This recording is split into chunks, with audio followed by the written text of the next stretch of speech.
Welcome to the very first episode of ERG Exchange, Voices Across Companies. My name is Maya.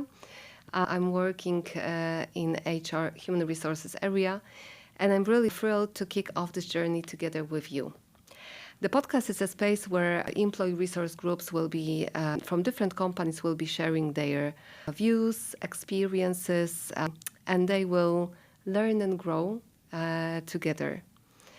And why we are here, so ERGs, you may wonder what does it mean? Employee resource groups are powerful communities within our companies. So each of us, me and my honor guest, we are working in companies, in business environment. So those groups, they support employees, elevate diverse voices, but also are those who drive a change.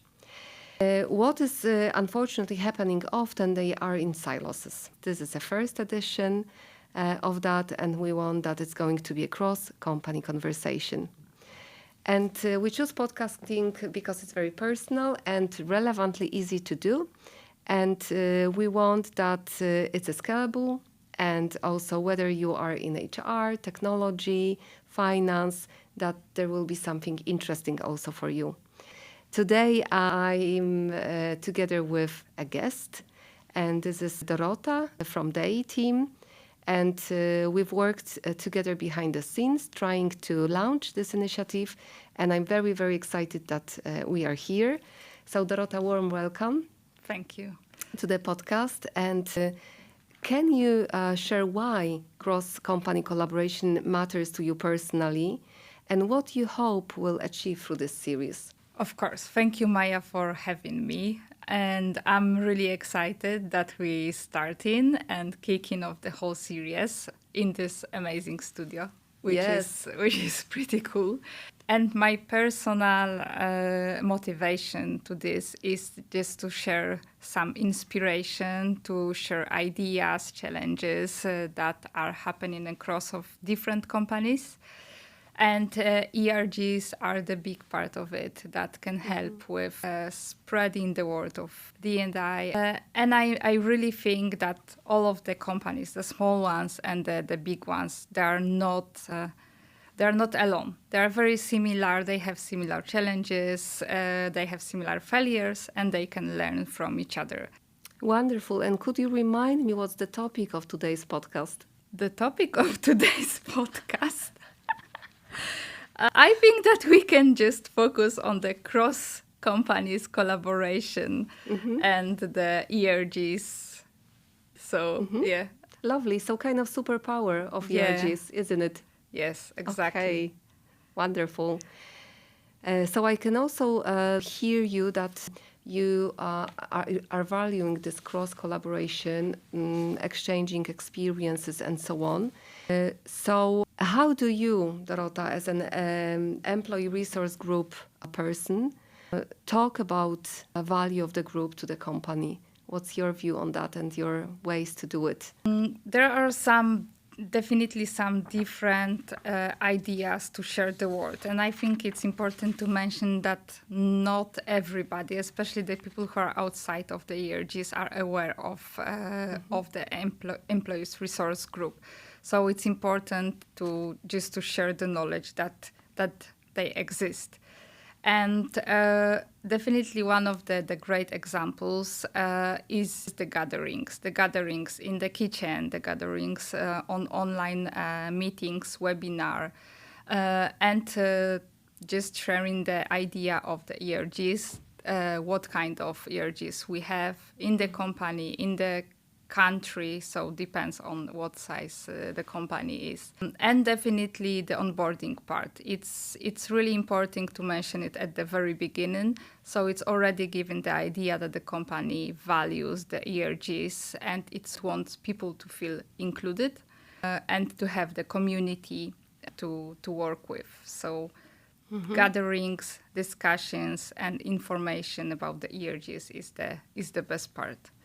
That's excellent. So we also said about this gathering. So not only within the small ERG, let's say, but also other people from the company, they may see it.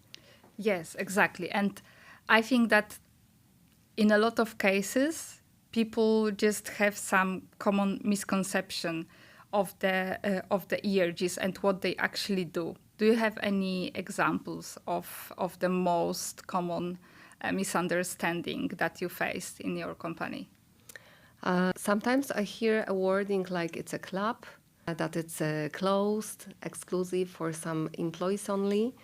So just, abolishing that myth is that we really collaborate with all employees in the company. And what is interesting, we offer events for everyone. Because, as I said before, within our teams, we know the topic very well because we are already diverse.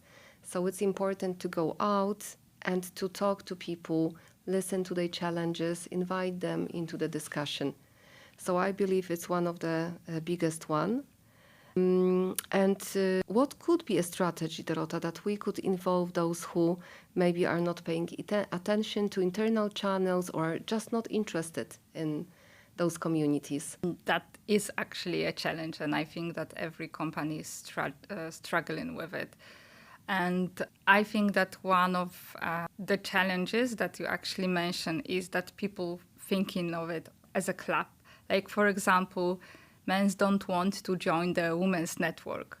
And of course they can. It's not only for women. So it would be good to just have this information that it's very diverse and everybody can join. And that the resources are there, and it really can help them to grow, to feel in a community, to feel safe. And of course, it will help the organization as well. So I think that like focusing on the psychological safety, on the people motivation to work would be good. I think that at some point of our lives, of our careers, we felt burnt out. And it's very common. So those are the resources that can help. Yes, and there are amazing people that you can meet from different areas in the organization, different functions. And that's a beauty because it's a real network. And you mentioned also psychological safety. Yeah. My last question, I think, was nearly answered because I wanted to sum up and ask, so what's the superpower of ERGs? What would you say in kind of closing words? I actually would look at this from two different perspectives. So for the employees, there is a superpower of having different people with very similar challenges, with different stories. Hearing the different stories is always helpful to feel inspired, to have some different ideas to facing our challenges. And of course, being motivated, having internal events and external events, it's always good for the employees. And as we already mentioned, the psychological safety is a big part of it. But also, the power of ERGs is important also for the leadership because they can learn, they can listen. They don't have this knowledge in a lot of cases, what is going on with the employees, what kind of problem they have. And I think that ERGs are the eyes and the ears of the employee grant. So leadership can just take the benefits from it. And it helps with the employees' retention, with the motivation, and of course, it will help with the company performance. So both sides are happy. Excellent, excellent. I'm so grateful we have this open up meeting. It's just the beginning of that journey, and we really touched the topic just on the surface today. So what we plan to continue the discussions, topics like allyship, inclusion, leadership, mental health, and future of ERGs and cross-collaboration with other companies. So please stay focused, stay tuned. We are going to come with more. And thank you for today. Big thank you, Dorota, for your input. Thank you, Maya. And this extremely important words that ERGs are ears and eyes very oftenly of the organization. Yeah. Thank you so much. Thank you.